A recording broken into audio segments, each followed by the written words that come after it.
resplandor de la luz de la noche.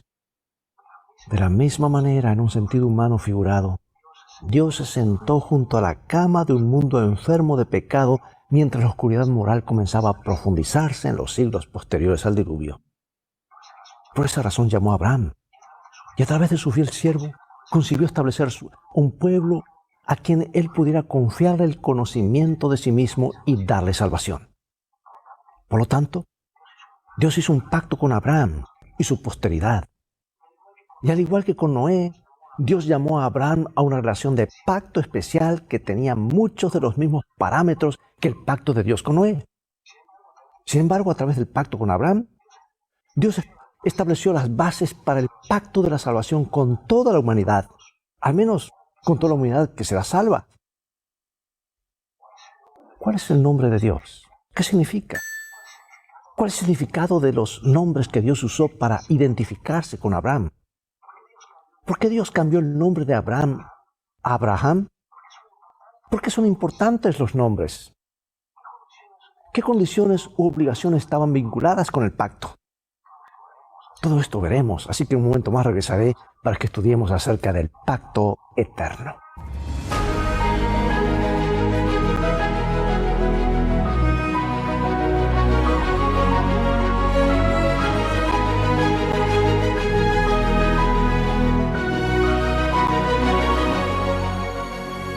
Comenzaremos con dos versículos, Génesis 15, versículo 7 y Génesis 17, 7. Y le dijo, yo soy Jehová que te saqué de Ur de los Caldeos para darte a heredar esta tierra. Y estableceré mi pacto entre mí y ti y tu descendencia después de ti en sus generaciones, por pacto perpetuo para ser tu Dios y el de tu descendencia después de ti. Bueno, a veces los nombres pueden ser como marcas registradas, ¿verdad? Las relacionamos tan estrechamente en nuestra mente con ciertas características que cuando escuchamos el nombre, inmediatamente recordamos esos rasgos. Por ejemplo, ¿qué rasgos te vienen a la mente, por ejemplo, cuando piensas en estos nombres? Albert Einstein, Martin Luther King, Gandhi, Dorcas. Cada uno se relaciona con determinadas características e ideales.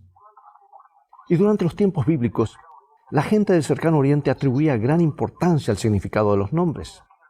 Y quiero leer aquí del comentario bíblico, el tomo 1, nos dice lo siguiente. Los hebreos siempre pensaban que un nombre indicaba las características personales del nombrado, o los pensamientos y las emociones del que le dio el nombre, o circunstancias que rodeaban la ocasión cuando fue dado el nombre. La primera vez que Dios entabló una relación de pacto con Abraham, se dio a conocer al patriarca bajo el nombre de Yahvé, así como lo transcribe la Reina Valera revisada. El nombre Yahvé, aunque aparece 6.828 veces en el Antiguo Testamento, está un tanto envuelta en un misterio. Al parecer es una forma del verbo hayá, que quiere decir ser, en cuyo caso significaría el eterno, el existente, el autoexistente, el autosuficiente o el que vive eternamente. Los atributos divinos que parecen enfatizarse con este título son los de la autoexistencia y la fidelidad, porque señalan al Señor como el Dios vivo, la fuente de la vida, en contraste con los dioses de los paganos que no existían más allá de la imaginación de sus adoradores. Dios mismo explica el significado de Yahvé en Éxodo capítulo 3, versículo 14, y veamos. Él dice claramente, un versículo muy corto, pero que explica mucho. Yo soy el que soy. Yo soy el que soy. Y este significado expresa la realidad de la existencia incondicionada de Dios, mientras también sugiere su dominio sobre el pasado, el presente y el futuro. Yahvé es además el nombre personal de Dios. La identificación de Yahvé como aquel que sacó a Abraham de Ur de los Caldeos se refiere al anuncio del pacto de Dios con él en Génesis 12. Es el mismo que da ese nombre, dice, mi nombre es Yahvé. O sea, Dios es el eterno. Y ahora Dios quiere que Abraham conozca su nombre, porque ese nombre revela aspectos de su identidad que Abraham necesitaba conocer. Habla acerca de su naturaleza personal, de su carácter, y de este conocimiento podemos aprender a confiar en sus promesas. Ananías, Sadrach, a Misael, Mesac y a Azarías, Abednego. Sin embargo, en cierto sentido no es tan difícil incluso para la mente moderna comprender la importancia del nombre de una persona. Hay efectos sutiles y a veces no tan sutiles. Porque si a alguien constantemente le dicen tonto, feo, y si muchos usan esos apelativos para dirigirse a esa persona todo el tiempo, pues tarde o temprano esos nombres podrían tener un impacto en cómo esa persona se ve a sí misma. De la misma manera, al ponerle ciertos nombres a las personas o cambiárselos, parece posible influir en la autopercepción y por lo tanto influir sobre cómo actuarán. Con esto en mente, no es tan difícil entender por qué Dios quiso cambiarle el nombre de Abraham para Abraham. Abraham significa el Padre es exaltado. Y Dios le cambió por el nombre Abraham, que significa Padre de una multitud.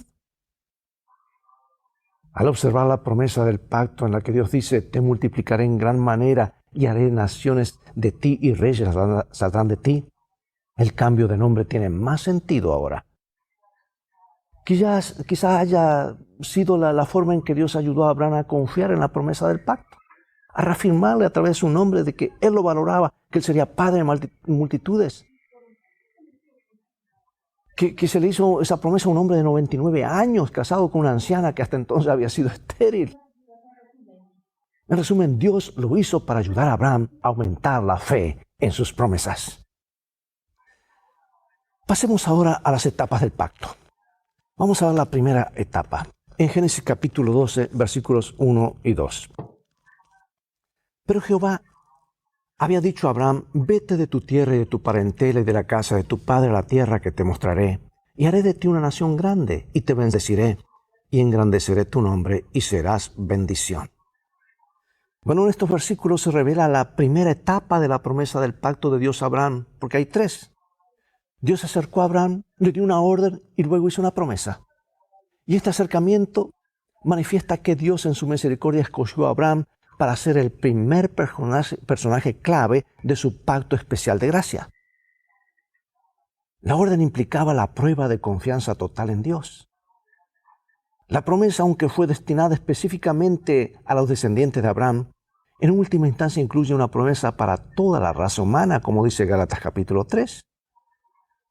Bueno, tenemos la segunda etapa del pacto de Dios con Abraham, Génesis 15, versículos 7 al 18. Y le dijo, yo soy Jehová que te saqué de Ur de los Caldeos para darte a heredar esta tierra. Y respondió, Señor Jehová, ¿en qué conoceré que la he de heredar? Y le dijo, tráeme una becerra de 3 años, y una cabra de 3 años, y un carnero de 3 años, una tórtola también y un palomino. Y tomó él todo esto, y los partió por la mitad, y puso cada mitad una enfrente de la otra, mas no partió las aves. Entonces Jehová dijo a Abraham, ten por cierto que tu descendencia morará en esta tierra, y será esclava allí, y será oprimida 400 años. Mas también a la nación a la cual servirán juzgaré yo, y después de esto saldrán con gran riqueza. Y en la 4ª generación volverán acá, porque aún no ha llegado a su colmo la maldad del amorreo hasta aquí. En aquel día hizo Jehová un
mismo.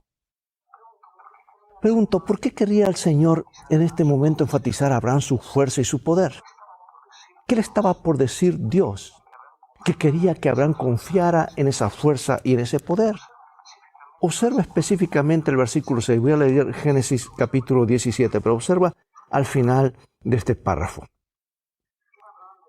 Era Abraham de edad de 99 años cuando se le apareció Jehová y le dijo: Yo soy el Dios Todopoderoso, anda delante de mí y sé perfecto. Y pondré mi pacto entre mí y ti, y te multiplicaré en gran manera. Entonces Abraham se postró sobre su rostro, y Dios habló con él diciendo: He aquí mi pacto es contigo, y serás padre de muchedumbre de gentes. Y no se llamará más tu nombre Abraham, sino será tu nombre Abraham, porque te he puesto por padre de muchedumbre de gentes. Y te multiplicaré en gran manera, y haré naciones de ti, y reyes saldrán de ti.